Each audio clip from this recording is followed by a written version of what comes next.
जय गुरुदेव।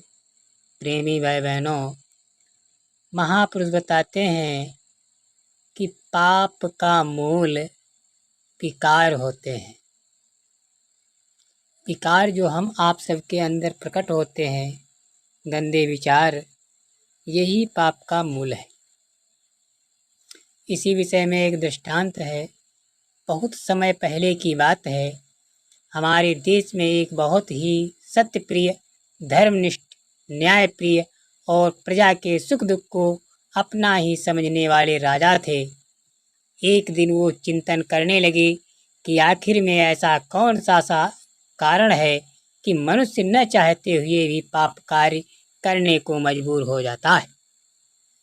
यह जानने के लिए बहुत ही उत्सुक हो गए और सोचने लगे कि इस समस्या का समाधान कैसे हो। ये सोचते सोचते वे अपने राजगुरु के पास गए और अपनी जिज्ञासा का समाधान उनसे पूछा। ये सुनकर गुरुदेव बोले, राजन, इस समस्या का समाधान तो आपको वनवासिनी ज्ञानमती ही बता सकते हैं। अतः आपके पास समय हो तो जाइए। ज्ञानमती ज्ञान के साथ साथ रूप और यौवन से भी संपन्न थी। इतना सुनना था कि राजा को चल दी। वन की ओर था, ज्ञानमती के पास पहुँचे तो उन्होंने ज्ञानमती के सामने अपनी जिज्ञासा रखी। ये सुनकर ज्ञानमती बोली, राजन, आपकी जिज्ञासा का समाधान तो आपको मिल जाएगा, लेकिन इसके लिए कुछ दिनों तक यहीं पर रहना पड़ेगा। ये सुनकर राजा बोला, ये कैसे संभव हो सकता है? मेरे बिना राजकाज के कार्य कौन संपन्न करेगा? वहाँ पर तो व्यवस्था अस्त व्यस्त हो जाएगी, प्रजा सब बेकार हो जाएगी, उसका दुख सुख कौन सुनेगा? जब ये बात कहे तब ज्ञानमती बोली, चाहे जो भी हो, वो समस्या आपकी है। बस मैं तो इतना चाहती हूँ कि अगर आपको अपनी जिज्ञासा का समाधान चाहिए तो कुछ दिन यहाँ अतिथि बनकर रहना ही पड़ेगा।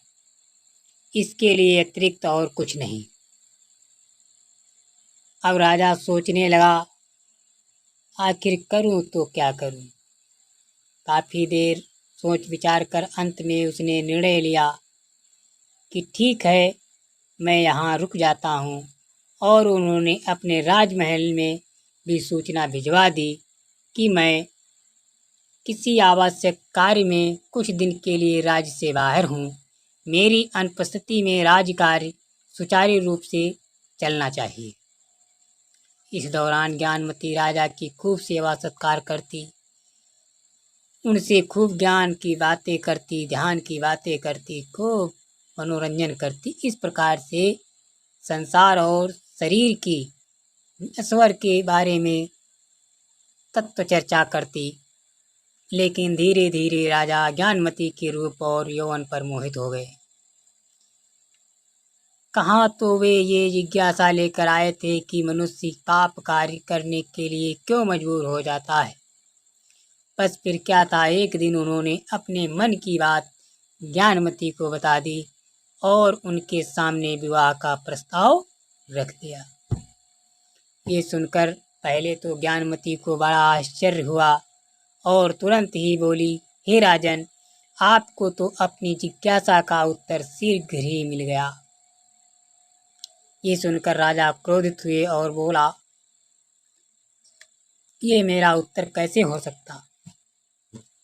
तब ज्ञानमती बोली, पाप का मूल होते हैं विकार भाव। पाप का मूल होते हैं विकारी भाव, और वे विकारी भाव आप में भी उत्पन्न हो चुके हैं। और इन विकारी भावों में सबसे बड़ा होता है लोभ।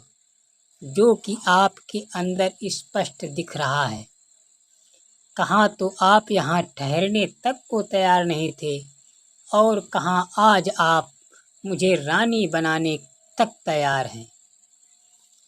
ये लोभ और आसक्ति ही मनुष्य को कुमार्ग की ओर खींच कर ले जाते हैं और बुद्धि को भ्रष्ट कर देते हैं, जिससे मनुष्य न चाहते हुए भी पाप कार्य में प्रवृत्त हो जाता है।